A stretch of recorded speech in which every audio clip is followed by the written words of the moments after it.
Bonjour, mes amis. Welcome back. I'm Christina, the manager of the PB Library. Thank you for joining me for day number, I don't even have enough fingers to make these counting, 58. Day 58 of our read along together of The Count of Monte Cristo by Alexandre Dumas. It's our second to last day. Let's go fancy. It's the penultimate day of our reading along together. Hi, Helen. Of The Count of Monte Cristo. And I am just thrilled and amazed that we have made this reading journey together. I had never expected to read this book. It is a very long story, but it's so incredible, and I am so grateful that whoever nominated this one, I think it might have been Stacy, but whoever nominated this one and then everyone who voted for it, thank you, because I would not have read this book on my own, and it's been amazing. I've absolutely loved it, and I have really loved getting to do this reading journey together with all of you, so thank you very much for reading together. Let's see, we have just 2 days left of our reading. Let's fortify ourselves with some tea. I went simple today. I'm having a black tea with blueberry flavorings. We'll see what that is. But yeah, so it's just a simple tea. I've had this one before. I like it. And plus, when I was thinking about which tea I wanted to have, I was looking at the various teas in our cupboard here at the library. And I was like, I looked down and I saw I had blue pants, blue shirt, blue mask, and I was like, blueberry tea, of course. So let's go ahead and have a sip of that one. Yeah, it's just a faint little bit of blueberry over the black tea. It's a nice tea. I enjoyed this one. So let's talk a bit about what happened in yesterday's readings. There were some very momentous readings, or very momentous events in those chapters. And I see Pam is with us. She posted a really good comment about the reading too. About, well, we'll get to it, but there was a lot of conflict in yesterday's reading about what was going on, and even about how we responded as readers to them. So we read 3 chapters yesterday. Chapter 110 was entitled The Indictment, and that was the chapter where the trial of Andrea Cavalcanti began, both for escaping as a galley slave, but more for the murder of his companion Catarus.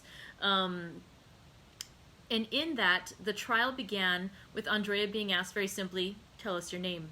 And he said, "Before I tell you my name, let me answer this in a different way."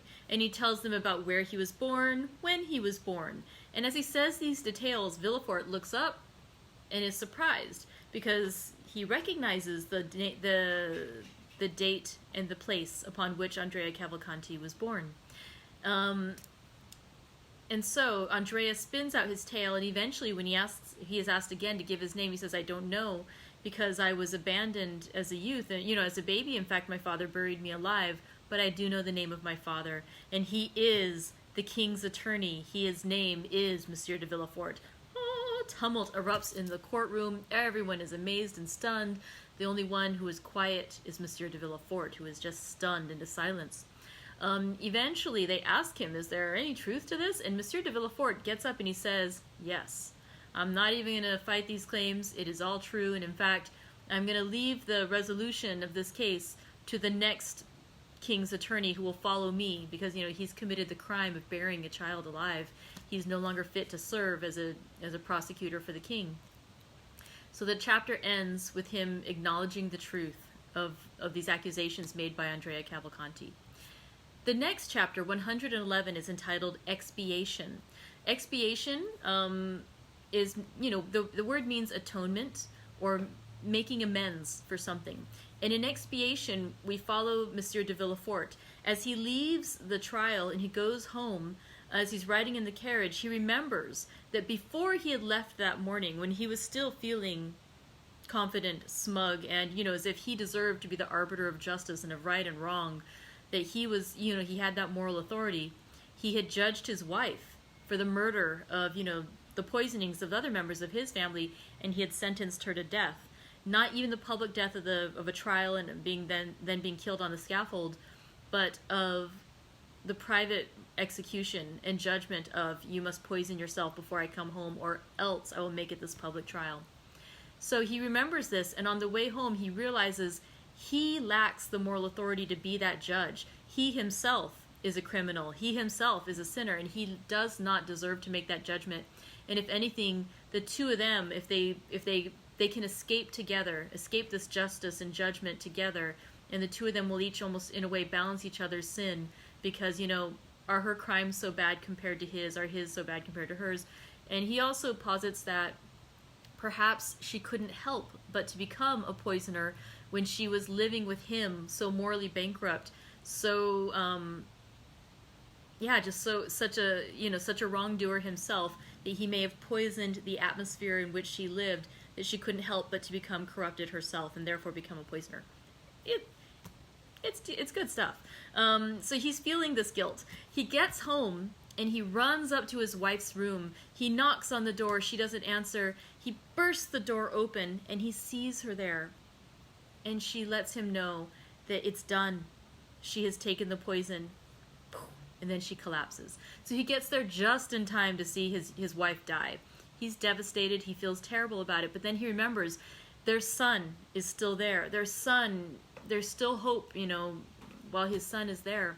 And so he looks and looks for his son, and eventually he's told by the servants that she had called the son up to her room a while before. And he finds the body of his son, with a note that she had left behind, basically saying, I'm a good mother. I did these, I killed these people for my son to provide, money and wealth to my son. And as a good mother, I could never leave my son alone. And therefore she had killed him too before she killed herself. Oh my goodness, it's super dramatic. And that's where Pam was commenting too, and I have to agree with her. It's hard to know at this point whether you should cheer the justice, the reckoning that has been dealt to Monsieur de Villefort, who was so wrong in what he did to Edmond Dantes. And yet at the same time, what's happened to him is so terrible. The loss of his child is, it's so much more than what even the Count of Monte Cristo may have envisioned. So let's continue. So he finds his dead child. And so then at this point, he is on the balance, they say, between sanity and insanity, between madness and sanity. And he goes down to talk to his father. He's the only one left whom he can talk to. And he goes to see his father, Monsieur Noirtier, and he finds the Abbé Busoni with Monsieur Noirtier. And the Abbé Busoni reveals, he takes off his costume and reveals that he is the Count of Monte Cristo. However, the Abbé Busoni / Count of Monte Cristo says, no, it's not the Count of Monte Cristo you see. Look closer. Look further into the past. And Villefort says, I do recognize that voice. Who are you? How have I wronged you? And he says, I am Edmond Dantes. Oh, again, whenever it's Edmond Dantes, it's something serious is being revealed. And so he reveals that he's Edmond Dantes. And Monsieur de Villefort is like, well, all right then. Actually, it was great how he did it too, because Edmond Dantes, when he starts that conversation, he says basically, now, because he realizes what's happened at court, because he had set up this whole thing with Andrea Cavalcanti. He'd gotten that letter from Caderousse. He'd revealed it to the authorities just in the nick of time to stop the marriage. I mean, he had orchestrated all of this, and he was waiting for Villefort to find out that his paternity of Andrea Cavalcanti, or of Benedetto, and that his burial of his infant child was being revealed. That's the disgrace he was waiting for. That was the comeuppance he had planned. And so when what the Count of Monte Cristo says to him is, we're even now, I can forgive you and I'll pray for God to forgive you too. And that's when Villefort comes back with, oh no, you don't even understand what's happened. And he brings the Count of Monte Cristo upstairs with him, and they look upon the body of his wife and child. And the Count of Monte Cristo is again devastated by what's happened, this unforeseen consequence of the plan of revenge he had executed. And he tries to save the life of Edward Villefort, the little boy, and is unable to do so. And so he is also just stunned by what has happened, by these unforeseen consequences. And when he goes back downstairs, he sees that Monsieur de Villefort has completely lost his sanity, and that indeed he's digging in the garden at his house, as he once dug in the garden at Auteuil, looking for his child, the infant whom he'd buried. And now, whether he's looking for that infant or whether he's looking for his son Edward, he's digging, and he's lost, his grasp of reality, and he will keep digging until he can find his child again. Oh my goodness, it's so dramatic. Okay, so the next chapter is 112, The Departure. At the very end of 111, the Count of Monte Cristo had gone back to Maximilian Morel and said, we're leaving Paris, we're getting out of here. And so in 112, it starts with Maximilian visiting his sister Julie and her husband Emmanuel. And the Count of Monte Cristo arriving and saying, we need to leave, we're about to leave on our trip. And there's a lot of conversation about, like, oh, please restore him to us happier. He's like, I will restore him happier, he'll be better by then, and I'll probably never see you again. Thank you so much for what you did for us. Of course, I was happy to do it. I shouldn't have, if it hadn't been for my ego, I wouldn't have even come back for these extra thanks. I should have just gone like a character in a romance. I wouldn't have even ever revealed my identity, but, I did want to say goodbye to you. And, so it's actually a nice scene resolving that aspect of the Morel story. Then the Count of Monte Cristo takes Maximilian Morel, and two of them they leave Paris, and their first stop is in the city of Marseille. And Marseille is where the Morels are from. It is where Edmond Dantes is from when he used to work for Maximilian Morel's father. And they actually go to the quay, to the wharf, so over on the waterfront, and Maximilian Morel points out that this is the very spot where 10 years ago his father was saved when the Pharaon came back into port and restored his fortunes. And his father was just so grateful and happy and blessed. And, people wept to see it. And the Count of Monte Cristo says, I know, I was there, I saw it. And then he points out he was there, and he points to a spot across the street where I think he was standing when he saw Monsieur Morel weeping with joy over the restoration of his fortunes. And in that spot, he sees a woman waving goodbye to her son. And that woman is Mercede, waving goodbye to Albert de Morcerf, who's leaving on his deployment as a soldier now in the French military. And so Count of Monte Cristo and Monsieur Morel part ways briefly. Morel's going to go visit his father's grave. The Count of Monte Cristo goes to his father's old house where Mercede is staying, and the two of them speak. And there, basically, he begs her pardon for what he's, done to her and her son. And she says, you have nothing. It's like, you have nothing to apologize for. If anything, you spared my son. You did not, I know you came to kill the son, to destroy the son of Fernand Mondego, to destroy his happiness, and in so doing to kill my son. But instead, you spared him because I asked you to. And she's like, and that's, that is why I always loved you, Edmund. And, it's very, very dramatic. She then says, too, how basically she has now lost her strength and her will to decide and to live. She will live, but she wants to just live a life of prayer from now on. She has no longer will or motivation to do anything, just life has beaten her down. That, she had love and integrity, and then she gave it away when she thought she had lost Edmond Dantes, and that she instead, even though she knew she loved him and would always love him, she chose instead to marry Fernand because he was her friend and because it was easier and for security, and she turned her back on that. And so she felt in some ways that she was the greater transgressor of all those who had wronged Edmond Dantes, because she had known him so well and loved him so much, and yet still turned her back on what she saw as the memory of him. I personally don't agree, but let's go on. So she forgave him for what he had done because she felt what she had done was unforgivable first. And Edmond Dantes asks her if there's anything he can do to help her financially, and she says no. And she's like, well, if your son will agree to it, will you agree to accept some money? And she says, if he will agree to it, then I will. So hopefully there'll be some easing of her burdens and her sorrow at some point. But it ends basically with her acknowledging that, she, her life is there, and just basically her life is over, her full life is over, and that she is now just waiting. And it's so sad. He asks if he will someday be able to see her again, and she says, we will meet again in heaven someday. And then she goes upstairs, and it just ends with this sorrowful tableau of Mercede by the window, looking out the window, where Edmund once used to look out the window looking for her. And then later on, when her father would look, his father would look for Edmund to come back. Now she's looking out to see her son's ship sailing away. But even though it's her son's ship sailing away, she still is hearkening back to these memories of Edmund. It's very bittersweet. Today, we resolve a few more of the plot lines. We have just 2 chapters today and 2 chapters tomorrow. We're down to 4 chapters.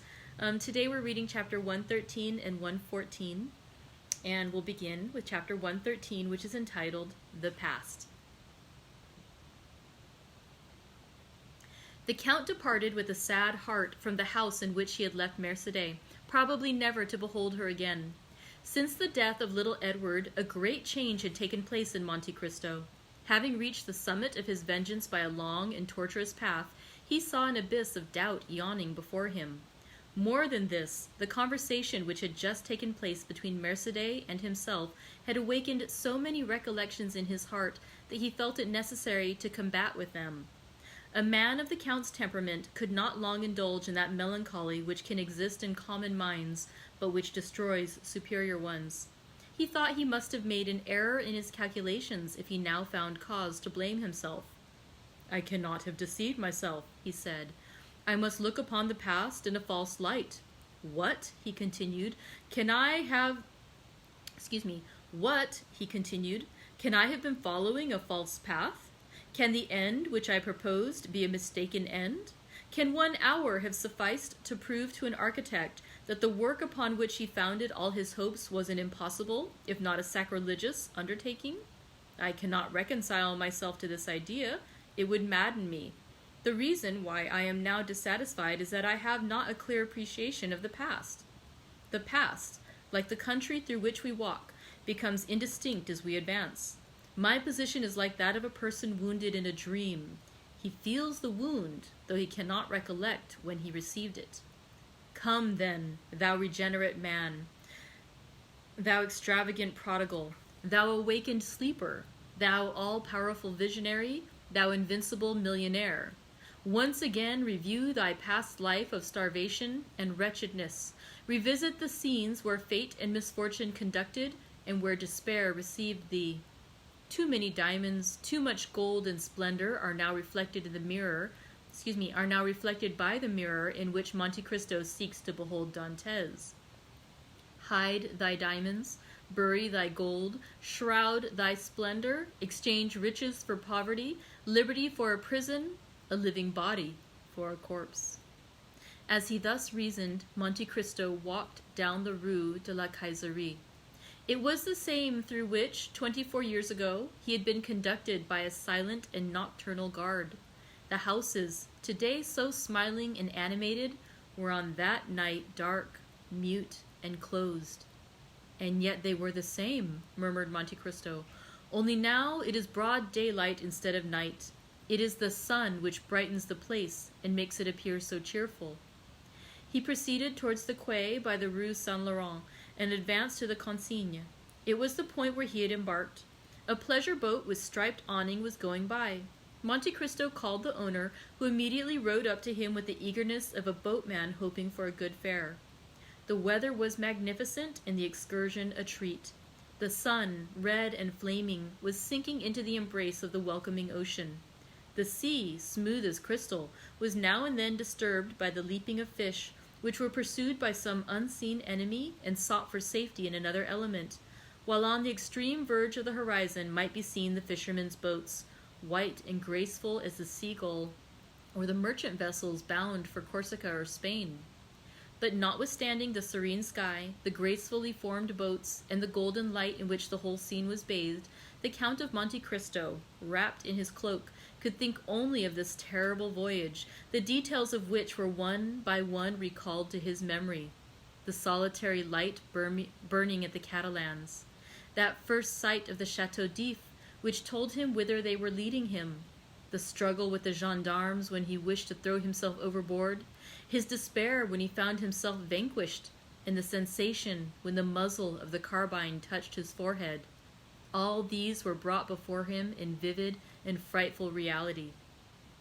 Like the streams which the heat of the summer has dried up, and which after the autumnal storms gradually begin oozing drop by drop, so did the Count feel his heart gradually fill with the bitterness which formerly nearly overwhelmed Edmond Dantès.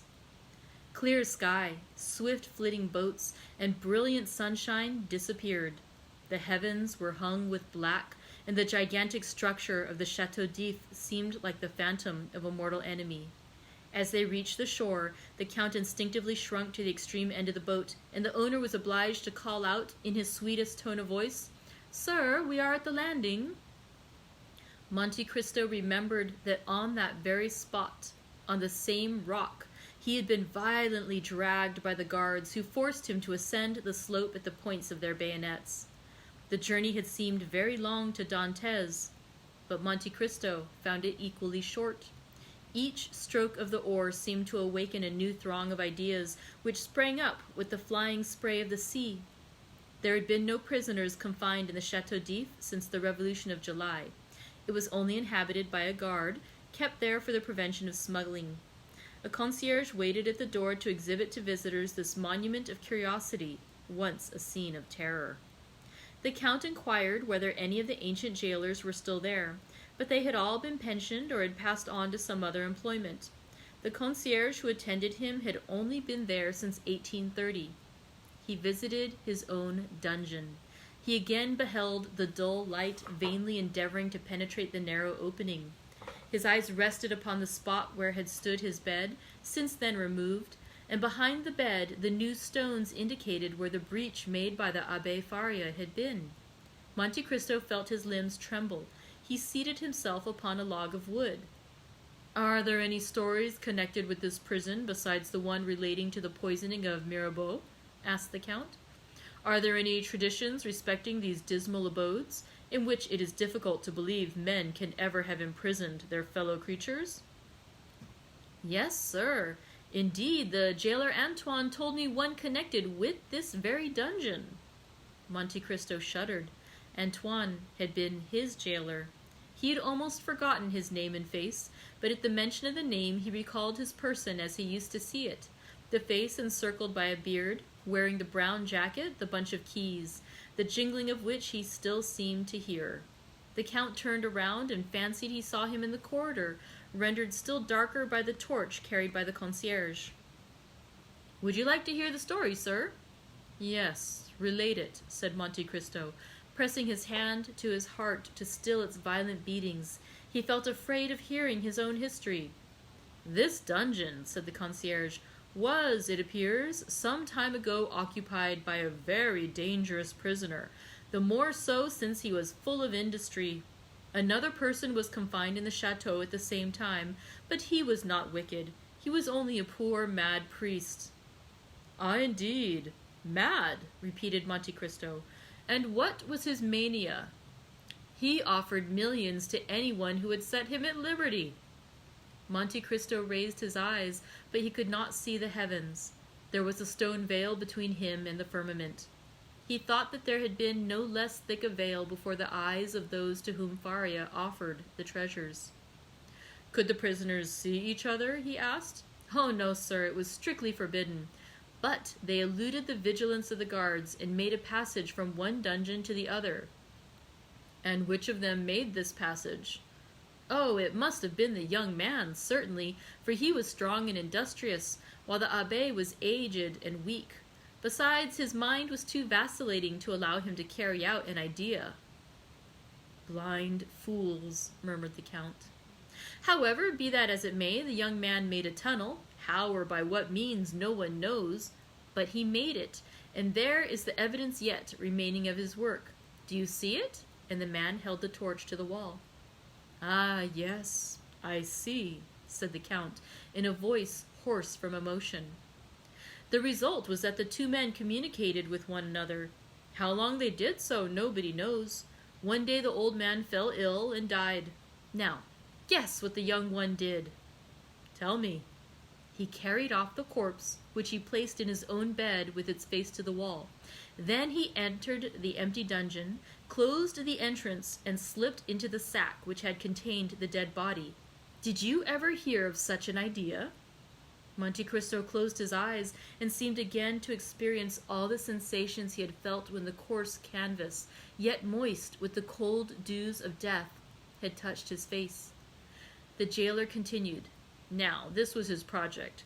He fancied that they buried the dead at the Château d'If, and imagining they would not expend much labor on the grave of a prisoner, he calculated on raising the earth with his shoulders. But unfortunately, their arrangements at the chateau frustrated his projects. They never buried the dead. They merely attached a heavy cannonball to the feet and then threw them into the sea. This is what was done. The young man was thrown from the top of the rock. The corpse was found on the bed the next day, and the whole truth was guessed. For the men who performed the office then mentioned what they had not dared to speak of before, that at the moment the corpse was thrown into the deep, they heard a shriek, which was almost immediately stifled by the water in which it disappeared. The Count breathed with difficulty. The cold drops ran down his forehead, and his heart was full of anguish. No, he muttered. The doubt I felt was but the commencement of forgetfulness. But here the wound reopens, and the heart again thirsts for vengeance. And the prisoner, he continued aloud, was he ever heard of afterwards? Oh, no, of course not. You can understand that one of two things must have happened. He must either have fallen flat, in which case the blow, from a height of 90 feet, must have killed him instantly, or he must have fallen upright, and then the weight would have dragged him to the bottom, where he remained. Poor fellow. And then you pity him? Said the Count. Ma foi, yes, though he was in his own element. What do you mean? The report was that he had been a naval officer who had been confined for plotting with the Bonapartists. Great is truth, muttered the Count. Fire cannot burn, nor water drown it. Thus the poor sailor lives in the recollection of those who narrate his history. His terrible story is recited in the chimney corner, and a shudder is felt at the description of his transit through the air, to be swallowed by the deep. Then the Count added aloud, Was his name ever known? Oh, yes, but only as number 34. Oh, Villefort, Villefort, murmured the Count. This scene must often have haunted thy sleepless hours. Do you wish to see anything more, sir? Said the concierge. Yes, especially if you will show me the poor abbe's room. Ah, number 27. Yes, number 27, repeated the Count, who seemed to hear the voice of the abbe answering him in those very words through the wall when asked his name. Come, sir. Wait, said Monte Cristo. I wish to take one final glance around this room. That is fortunate, said the guide. I have forgotten the other key. Go and fetch it. I will leave you the torch, sir? No, take it away. I can see in the dark. Why, you are like number 34. They said he was so accustomed to darkness that he could see a pin in the darkest corner of his dungeon. He spent 14 years to arrive at that, muttered the Count. The guide carried away the torch. The Count had spoken correctly. Scarcely had a few seconds elapsed ere he saw everything as distinctly as by daylight. Then he looked around him and really recognized his dungeon. Yes, he said, there is the stone upon which I used to sit. There is the impression made by my shoulders on the wall. There is the mark of my blood made when one day I dashed my head against the wall. Oh, those figures, how well I remember them. I made them one day to calculate the age of my father, that I might know whether I should find him still living, and that of Mercédès, to know if I should find her still free. After finishing that calculation, I had a minute's hope. I did not reckon upon hunger and infidelity, and a bitter laugh escaped the Count. He saw in fancy the burial of his father and the marriage of Mercédès. On the other side of the dungeon he perceived an inscription, the white letters of which were still visible on the green wall. "O God," he read, "preserve my memory." "Oh yes," he cried, "that was my only prayer at last. I no longer begged for liberty, but memory. I dreaded to become mad and forgetful. O God, thou hast preserved my memory. I thank thee, I thank thee." At this moment the light of the torch was reflected on the wall. The guide was coming. Monte Cristo went to meet him. "Follow me, sir." And without ascending the stairs, the guide conducted him by a subterraneous passage to another entrance. There again Monte Cristo was assailed by a multitude of thoughts.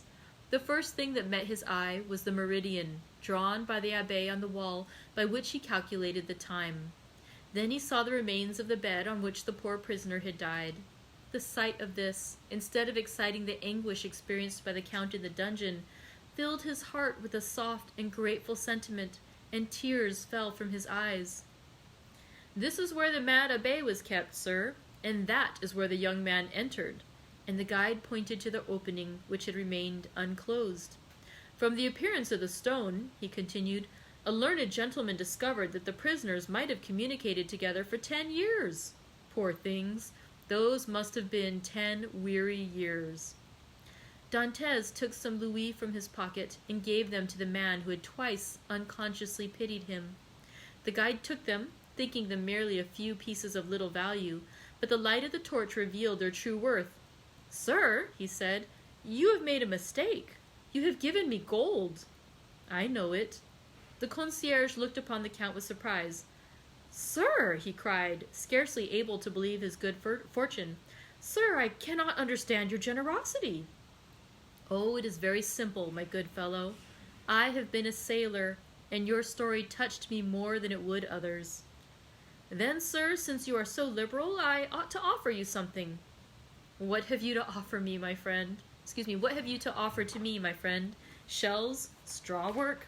Thank you." "No, sir, neither of those. Something connected with this story."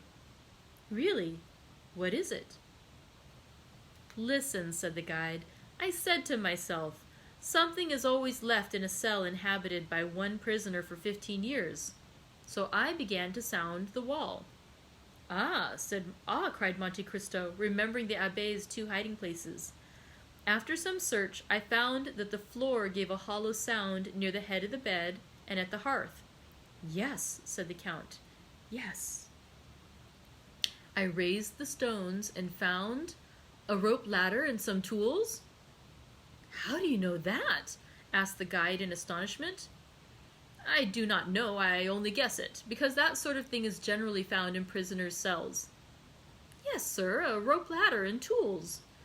"And have you them yet?"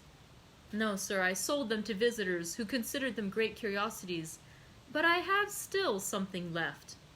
"What is it?" asked the Count impatiently. "A sort of book, written upon strips of cloth." "Go and fetch it, my good fellow, and if it be what I hope, you will do well." "I will run for it, sir," and the guide went out. Then the Count knelt down by the side of the bed, which death had converted into an altar. "O second Father," he exclaimed, "thou who hast given me liberty, knowledge, riches, thou who, like beings of a superior order to ourselves, couldst understand the science of good and evil, if in the depths of the tomb there still remains something within us which can respond to the voice of those who are left on earth, if after death the soul ever revisit the places where we have lived and suffered, then, noble heart, sublime soul, then I conjure thee, by the paternal love thou didst bear me, by the filial obedience I vowed to thee, grant me some sign, some revelation. Remove from me the remains of doubt, which, if it change not the conviction, must become remorse." The Count bowed his head and clasped his hands together. "Here, sir," said a voice behind him. Monte Cristo shuddered and arose. The concierge held out the strips of cloth upon which the Abbé Faria had spread the riches of his mind. The manuscript was the great work by the Abbé Faria upon the kingdoms of Italy. The Count seized it hastily. His eyes immediately fell upon the epigraph, and he read, "Thou shalt tear out the dragon's teeth, and shalt trample the lions underfoot, saith the Lord." "Ah!" he exclaimed, "here is my answer." "Thanks, Father, thanks." And feeling in his pocket, he took thence a small pocket-book, which contained 10 banknotes, each of 1,000 francs. "Here," he said, "take this pocket-book." "Do you give it to me?" "Yes, but only on condition that you will not open it till I am gone." And placing in his breast the treasure he had just found, which was more valuable to him than the richest jewel, he rushed out of the corridor, and reaching his boat, cried, "To Marseille!" Then as he departed, he fixed his eyes upon the gloomy prison. "Woe," he cried, "to those who confined me in that wretched prison, and woe to those who forgot that I was there." As he repassed the Catalans, the Count turned around, and burying his head in his cloak, murmured the name of a woman. The victory was complete. Twice he had overcome his doubts. The name he pronounced in a voice of tenderness, amounting almost to love, was that of Haydée. On landing, the Count turned towards the cemetery where he felt sure of finding Morel. He too, 10 years ago, had piously sought out a tomb, and sought it vainly. He, who returned to France with millions, had been unable to find the grave of his father, who had perished from hunger. Morel had indeed placed a cross over the spot, but it had fallen down, and the grave digger had burnt it, as he did all the old wood in the churchyard. The worthy merchant had been more fortunate. Dying in the arms of his children, he had been by them laid by the side of his wife, who had preceded him in eternity by 2 years. 2 large slabs of marble, on which were inscribed their names, were placed on either side of a little enclosure, railed in and shaded by 4 cypress trees. Morel was leaning against one of these, mechanically fixing his eyes on the graves. His grief was so profound that he was nearly unconscious. Sorry.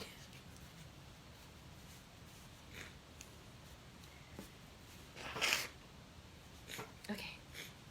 Maximilian, said the Count, you should not look on the graves, but there, and he pointed upwards. The dead are everywhere, said Morel. Did you not yourself tell me so as we left Paris? Maximilian, said the Count, you asked me during the journey to allow you to remain some days at Marseille. Do you still wish to do so? I have no wishes, Count. Only I fancy I could pass the time less painfully here than anywhere else. So much the better, for I must leave you. But I carry your word with me, do I not? Ah, Count, I shall forget it. No, you will not forget it, because you are a man of honor, Morel, because you have taken an oath and are about to do so again. Oh, Count, have pity upon me. I am so unhappy. I have known a man much more unfortunate than you, Morel. Impossible! Alas, said Monte Cristo, it is the infirmity of our nature always to believe ourselves much more unhappy than those who groan by our sides. What can be more wretched than the man who has lost all he loved and desired in the world? Listen, Morel, and pay attention to what I am about to tell you. I knew a man who, like you, had fixed all his hopes of happiness upon a woman. He was young. He had an old father whom he loved, a betrothed bride whom he adored. He was about to marry her when one of the caprices of fate, which would almost make us doubt the goodness of Providence, if that Providence did not afterwards reveal itself by proving that all is but a means of conducting to an end. One of those caprices deprived him of his mistress, of the future of which he had dreamed, for in his blindness he forgot he could only read the present, and cast him into a dungeon. Ah, said Morel, one quits a dungeon in a week, a month, or a year. He remained there 14 years, Morel, said the Count, placing his hand on the young man's shoulder. Maximilian shuddered. 14 years, he muttered. 14 years, repeated the Count. During that time he had many moments of despair. He also, Morel, like you, considered himself the unhappiest of men. Well? asked Morel. Well, at the height of his despair, God assisted him through human means. At first, perhaps, he did not recognize the infinite mercy of the Lord, but at last he took patience and waited. One day he miraculously left the prison, transformed, rich, powerful. His first cry was for his father, but that father was dead. My father, too, is dead, said Morel. Yes, but your father died in your arms, happy, respected, rich, and full of years. His father died poor, despairing, almost doubtful of Providence, and when his son sought his grave 10 years afterwards, his tomb had disappeared, and no one could say, there sleeps the father you so well loved. Oh, exclaimed Morel. He was then a more unhappy son than you, Morel, for he could not even find his father's grave.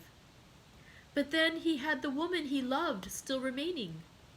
You are deceived, Morel. That woman, she was dead? Worse than that. She was faithless, and had married one of the persecutors of her betrothed. You see then, Morel, that he was a more unhappy lover than you. And has he found consolation? He has at least found peace. And does he ever expect to be happy? He hopes so, Morel. The young man's head fell on his breast. You have my promise, he said, after a minute's pause, extending his hand to Monte Cristo. Only remember, on the 5th of October, Morel, I shall expect you at the island of Monte Cristo. On the 4th, a yacht will wait for you in the port of Bastia. It will be called the Eurus. You will give your name to the captain, who will bring you to me. It is understood, it is not? But, Count, do you remember that the 5th of October... Child, replied the Count, not to know the value of a man's word.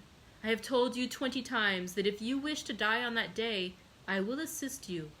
Morel, farewell. Do you leave me? Yes, I have business in Italy. I leave you alone in your struggle with misfortune, alone with that strong-winged eagle which God sends to bear aloft the elect to his feet. The story of Ganymede, Maximilian, is not a fable, but an allegory. When do you leave? Immediately. The steamer waits, and in an hour I shall be far from you. Will you accompany me to the harbor, Maximilian? I am entirely yours, Count. Morel accompanied the Count to the harbor. The white steam was ascending like a plume of feathers from the black chimney. The steamer soon disappeared, and in an hour afterwards, as the Countess said, was scarcely distinguishable in the horizon amidst the fogs of the night. And now, our last chapter for today, chapter 114, Peppino. At the same time that the steamer disappeared behind Cape Morgiou, a man traveling post on the road from Florence to Rome had just passed the little town of Acquapendente. He was traveling fast enough to cover a great deal of ground without exciting suspicion. This man was dressed in a greatcoat, or rather a surtout, a little worse for the journey, but which exhibited the ribbon of the Legion of Honor, still fresh and brilliant, a decoration which also ornamented the undercoat. He might be recognized, not only by these signs, but also from the accent with which he spoke to the postilion, as a Frenchman. Another proof that he was a native of the universal country was apparent in the fact of his knowing no other Italian words than the terms used in music, and which, like the "goddamn" of Figaro, served all other linguistic requirements. "Allegro," he called out to the postilions at every ascent. "Moderato," he cried as they descended. And heaven knows there are hills enough between Rome and Florence by the way of Acquapendente. These two words greatly amused the men to whom they were addressed. On reaching La Storta, the point from whence Rome is first visible, the traveler evinced none of the enthusiastic curiosity which usually leads strangers to stand up and endeavor to catch sight of the dome of St. Peter's, which may be seen long before any other object is distinguishable. No, he merely drew a pocket-book from his pocket, and took from it a paper folded in four, and after having examined it in a manner almost reverential, he said, "Good, I have it still." The carriage entered by the Porta del Popolo, turned to the left, and stopped at the Hotel d'Espagne. Old Pastrini, our former acquaintance, received the traveler at the door, hat in hand. The traveler alighted, ordered a good dinner, and inquired the address of the house of Thomson and French, which was immediately given to him, as it was one of the most celebrated in Rome. It was situated in the Via dei Banchi, near St. Peter's. In Rome, as everywhere else, the arrival of a postchaise is an event. 10 young descendants of Marius and the Gracchi, barefooted and out at elbows, with one hand resting on the hip and the other gracefully curved above the head, stared at the traveler, the postchaise, and the horses. To these were added about 50 little vagabonds from the Papal States, who earned a pittance by diving into the Tiber at high water from the bridge of St. Angelo. Now as these street Arabs of Rome, more fortunate than those of Paris, understand every language, more especially the French, they heard the traveler order an apartment, a dinner, and finally inquire the way to the house of Thomson and French. The result was that when the newcomer left the hotel with the cicerone, a man detached himself from the rest of the idlers, and without having been seen by the traveler, and appearing to excite no attention from the guide, followed the stranger with as much skill as a Parisian police agent would have used. The Frenchman had been so impatient to reach the house of Thompson and French that he would not wait for the horses to be harnessed, but left word for the carriage to overtake him on the road or to wait for him at the banker's door. He reached it before the carriage arrived. The Frenchman entered, leaving in the anteroom his guide, who immediately entered into conversation with 2 or 3 of the industrious idlers who are always to be found in Rome at the doors of banking houses, churches, museums, or theaters. With the Frenchman, the man who had followed him entered too. The Frenchman knocked at the inner door and entered the first room. His shadow did the same. Messieurs Thompson and French? Inquired the stranger. An attendant arose at a sign from a confidential clerk at the first desk. Whom shall I announce? Said the attendant. Baron Danglars. Follow me, said the man.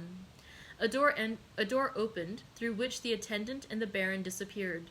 The man who had followed Danglars sat down on a bench. The clerk continued to write for the next 5 minutes. The man preserved profound silence and remained perfectly motionless. Then the pen of the clerk ceased to move over the paper. He raised his head, and appearing to be perfectly sure of privacy, "Aha," he said. "Here you are, Peppino." "Yes," was the laconic reply. "You have found out that there is something worth having about this large gentleman?"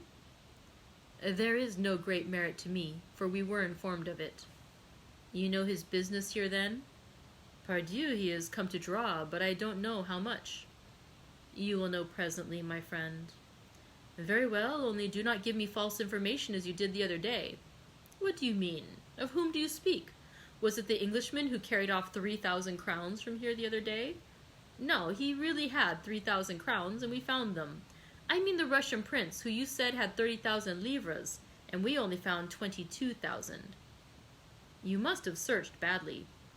"Luigi Vampa himself searched." "In that case, he must either have paid his debts." "A Russian do that? Or spent the money?" Possibly, after all." "Certainly, but you must let me make my observations, or the Frenchman will transact his business without my knowing the sum." Peppino nodded, and taking a rosary from his pocket, began to mutter a few prayers while the clerk disappeared through the same door by which Danglars and the attendant had gone out. At the expiration of 10 minutes, the clerk returned with a beaming countenance. "Well?" asked Peppino of his friend. "Joy, joy! The sum is large." 5 or 6 millions, is it not?" "Yes, you know the amount? On the receipt of the Count of Monte Cristo?" "Why, how came you to be so well acquainted with all this?" "I told you we were informed beforehand." "Then why do you apply to me?" "That I may be sure I have the right man." "Yes, it is indeed he. 5 millions! A pretty sum, eh, Peppino?" "Hush! Here's our man." The clerk seized his pen, and Peppino his beads. One was writing, and the other praying, when the door opened. Danglars looked radiant with joy. The banker accompanied him to the door. Peppino followed Danglars. According to the arrangements, the carriage was waiting at the door. The guide held the door open. Danglars leapt into the carriage like a young man of 20. The cicerone reclosed the door and sprang up by the side of the coachman. Peppino mounted the seat behind. "Will your Excellency visit St. Peter's?" asked the cicerone. "I did not come to Rome to see," said Danglars aloud. And then he added softly with an avaricious smile, "I came to touch," and he rapped his pocketbook, in which he had just placed a letter. "Then your Excellency is going to the hotel." "Casa Pastrini," said the cicerone to the coachman, and the carriage drove rapidly on. 10 minutes afterwards, the Baron entered his apartment, and Peppino stationed himself on the bench outside the door of the hotel. After having whispered something in the ear of one of the descendants of Marius and the Gracchi, whom we noticed at the beginning of the chapter, who immediately ran down the road leading to the capital at his fullest speed. Danglars was tired and sleepy. He therefore went to bed, placing his pocketbook under his pillow. Peppino had a little spare time, so he had a game of mora with the Facchini, lost 3 crowns, and then to console himself drank a bottle of Orvieto. The next morning Danglars awoke late, although he went to bed so early.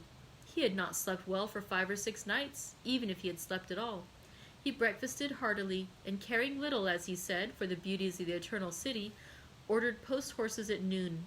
But Danglars had not reckoned upon the formalities of the police and the idleness of the posting-master. The horses only arrived at 2 o'clock, and the cicerone did not bring the passport till 3.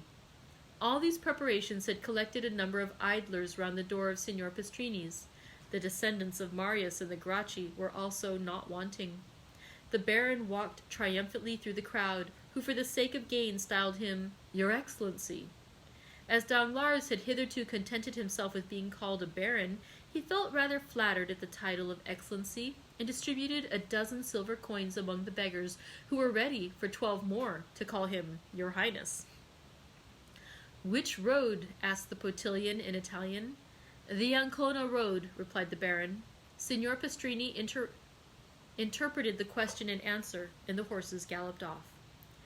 Danglars intended traveling to Venice, where he would receive one part of his fortune, and then proceeding to Vienna, where he would find the rest. He meant to take up his residence in the latter town, which he had been told was a city of pleasure. He had scarcely advanced 3 leagues out of Rome when daylight began to disappear. Danglars had not intended starting so late, or he would have remained. He put his head out and asked the postilion how long it would be before they reached the next town. "Non capisco, do not understand," was the reply. Danglars bent his head, which he meant to imply, "Very well." The carriage again moved on. "I will stop at the first posting-house," said Danglars to himself. He still felt the same self-satisfaction which he had experienced the previous evening, and which had procured him so good a night's rest. He was luxuriously stretched in a good English calash, with double springs. He was drawn by 4 good horses at full gallop. He knew the relay to be at a distance of 7 leagues. What subject of meditation could present itself to the banker, so fortunately become bankrupt? Danglars thought for 10 minutes about his wife in Paris, another 10 minutes about his daughter traveling with Mademoiselle d'Armilly.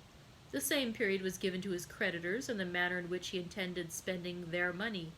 And then, having no subject left for contemplation, he shut his eyes and fell asleep. Now and then a jolt more violent than the rest caused him to open his eyes. Then he felt that he was still being carried with great rapidity over the same country, thickly strewn with broken aqueducts, which looked like granite giants petrified while running a race. But the night was cold, dull, and rainy, and it was much more pleasant for a traveler to remain in the warm carriage than to put his head out of the window to make inquiries of a postilion, whose only answer was, "Non capisco." Danglars therefore continued to sleep, saying to himself that he would be sure to awake at the posting-house. The carriage stopped. Danglars fancied that they had reached the long-desired point. He opened his eyes and looked through the window, expecting to find himself in the midst of some town, or at least village. But he saw nothing except what seemed like a ruin, where 3 or 4 men went and came like shadows. Danglars waited a moment, expecting the postilion to come and demand payment with the termination of his stage. He intended taking advantage of the opportunity to make fresh inquiries of the new conductor. But the horses were unharnessed, and others put in their places, without anyone claiming money from the traveler. Danglars, astonished, opened the door, but a strong hand pushed him back, and the carriage rolled on. The Baron was completely roused. "Eh?" he said to the postilion. "Eh, mio caro?" This was another little piece of Italian the Baron had learned from hearing his daughter sing Italian duets with Cavalcanti. But mio caro did not reply. Danglars then opened the window. "Come, my friend," he said, thrusting his hand through the opening. "Where are we going?"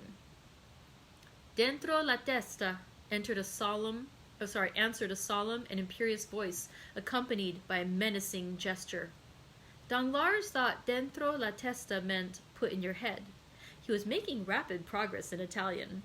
He obeyed, not without some uneasiness, which, momentarily increasing, caused his mind, instead of being as unoccupied as it was when he began his journey, to fill with ideas which were very likely to keep a traveler awake, more especially one in such a situation as Danglars.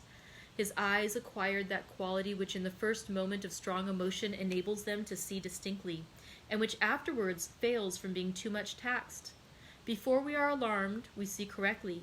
When we are alarmed, we see double, and when we have been alarmed, we see nothing but trouble. Danglars observed a man in a cloak galloping at the right hand of the carriage. "Some gendarme!" he exclaimed. Can I have been intercepted by French telegrams to the pontifical authorities?" He resolved to end his anxiety. "Where are you taking me?" he asked. "Dentro la testa," replied the same voice, with the same menacing accent. Danglars turned to the left.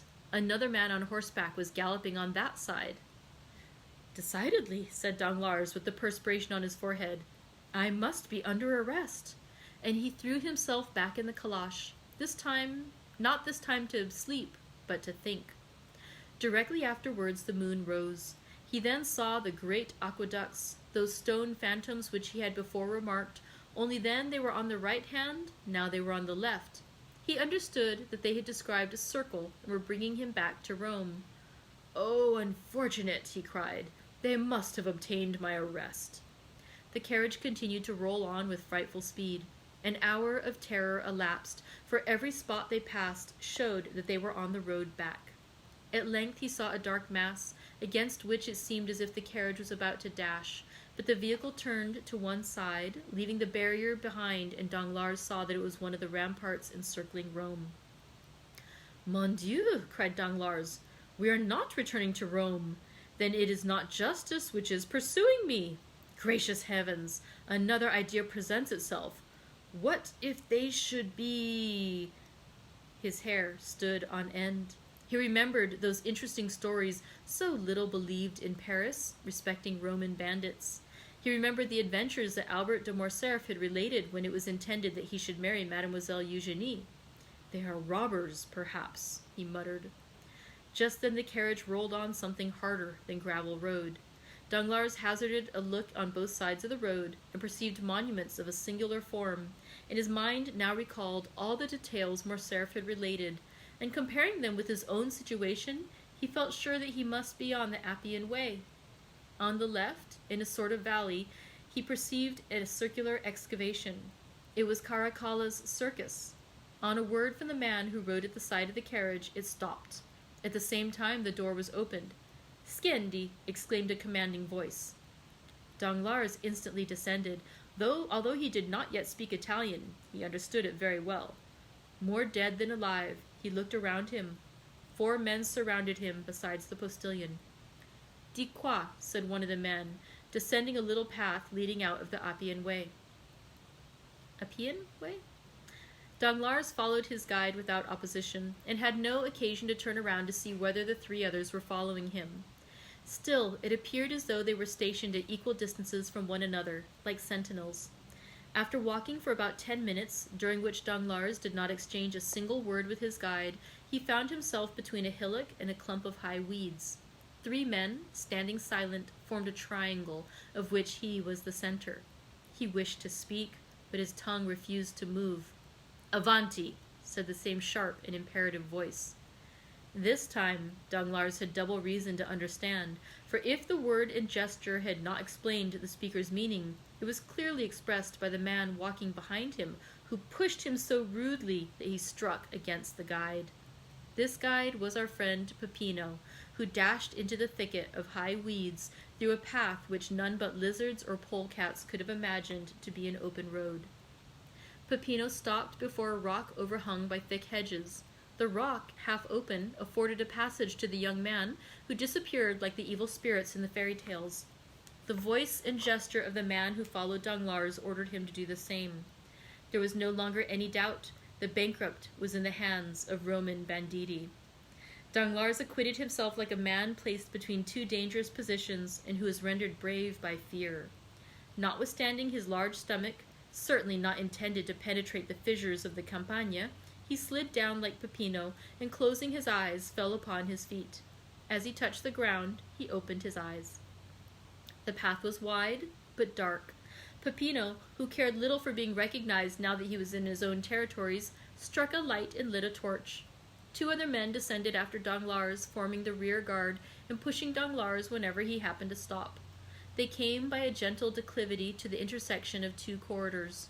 The walls were hollowed out in sepulchres. one above the other, and which seemed in contrast with the white stones to open their large dark eyes, like those which we see on the faces of the dead. A sentinel struck the rings of his carbine against his left hand. "Who comes there?" he cried.